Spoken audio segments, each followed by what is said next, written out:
Praise the lord. Christmas લભાઈ તથા બહેનો, દિવ્ય દયા અને દિવ્ય સંદેશમાં તમારું સ્વાગત છે. સપ્ટેમ્બર 17મી તારીખ. આ સંદેશ સાંભળવા તમારા સૌ માટે અને તમારા પરિવારજનો વિશે પ્રાર્થના કરું છું. તમારા બાઇબલ લઈ લો, પ્રભુ ઈસુના વચન સાંભળીએ. લુકનો ગ્રંથ 7મો અધ્યાય 31થી 35મી કલમ સુધી. ઈસુએ કહ્યું, આજની પેઢીના માણસોને મારે શાની ઉપમા આપવી? તેઓ શાના જેવા છે? ચૌટામાં બેઠા બેઠા બાળકો એકબીજાને કહેતા હોય છે કે અમે વાંસળી વગાડી પણ તમે નાચ્યા નહીં, અમે મરસ્યા ગાયા પણ તમે છાતી ના કૂટી. તેના જેવા એ લોકો છે. કારણ સ્નાનસ્કારક યોહાન આવ્યો, તે રોટલો ખાતો નથી, દારૂ પીતો નથી, તો તમે લોકો કહો છો એને ભૂત વળગ્યું છે.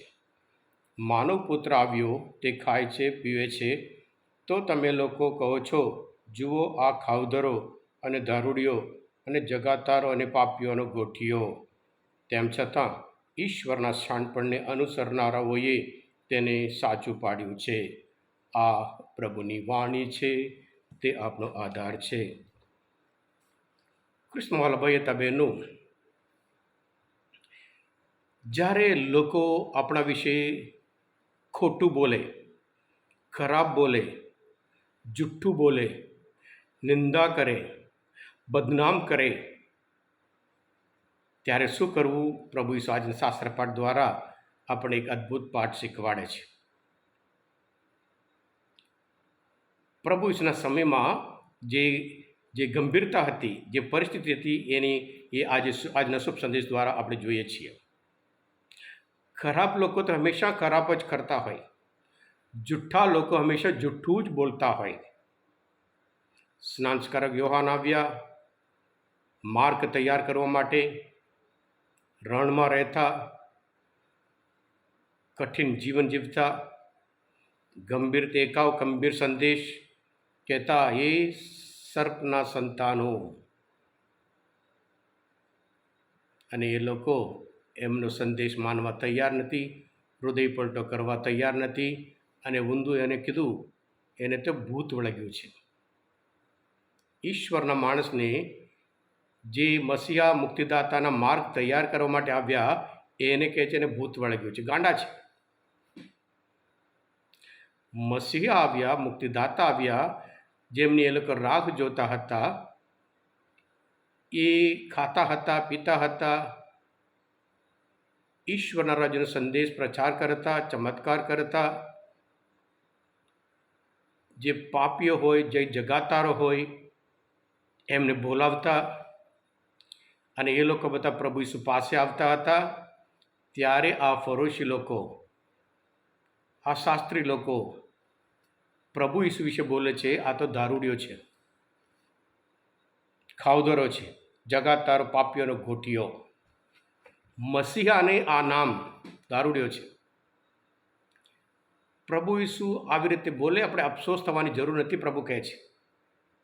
પણ પ્રભુ ચેલેન્જ કરે છે. તેમ છતાં ઈશ્વરના શાણપણને અનુસરનાર, ઈશ્વરના એટલે જે લોકો મસીહાને મુક્તિદાતાનો જે સંદેશ સાંભળ્યો, જીવનમાં હૃદય પલટો કર્યો, પ્રભુ પાસે આવ્યા, એ લોકો ખરેખર મહાન છે. હા કૃષ્ણવાલા ભાઈ હતા બહેનો, જે ફરોશી લોકો હતા, એ લોકો હંમેશા અભિમાની. જે રીતે એ લોકો મસીહા મુક્તિદાતાની અપેક્ષા રાખતા હતા, એ પ્રમાણે પ્રભુ ઈસુ રહ્યા નથી. એના લીધે એ લોકોએ પ્રભુ ઈસુને રિજેક્ટ કર્યા હતા. એમ અભિમાનીના લીધે, કઠિન હૃદય, ઘમંડના લીધે છે.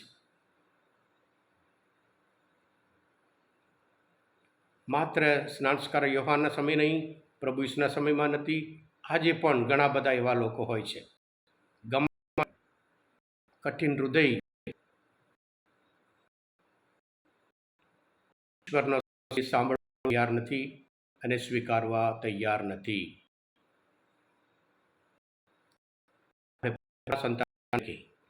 પ્રભુ ઈસુના સાંભળીએ,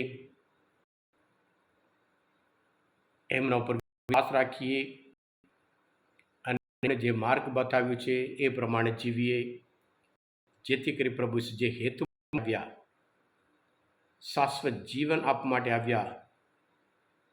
એ હેતુ પ્રમાણે આપણે શાશ્વત જીવન પ્રાપ્ત કરીશું. હા કૃષ્ણવાલા ભાઈ હતા બહેનો, આજના આ શુભ સંદેશ પ્રભુને ઓળખવા માટે, પ્રભુનો સંદેશ સ્વીકારવા માટે, જીવન માટે મદદરૂપ છે એમ કરીને તમને લાગે, આ દિવ્ય ધ્યાન દિવ્ય સંદેશ સબસ્ક્રાઈબ કરજો અને બીજા માટે પણ ફોરવર્ડ કરજો, કારણ તમે બધા આશીર્વાદિત છો, અભિષિક્ત છો. પ્રભુ યેસુ, હું તમારામાં વિશ્વાસ રાખું છું. બોલો દિવ્ય ધ્યાનો જય. God bless you all.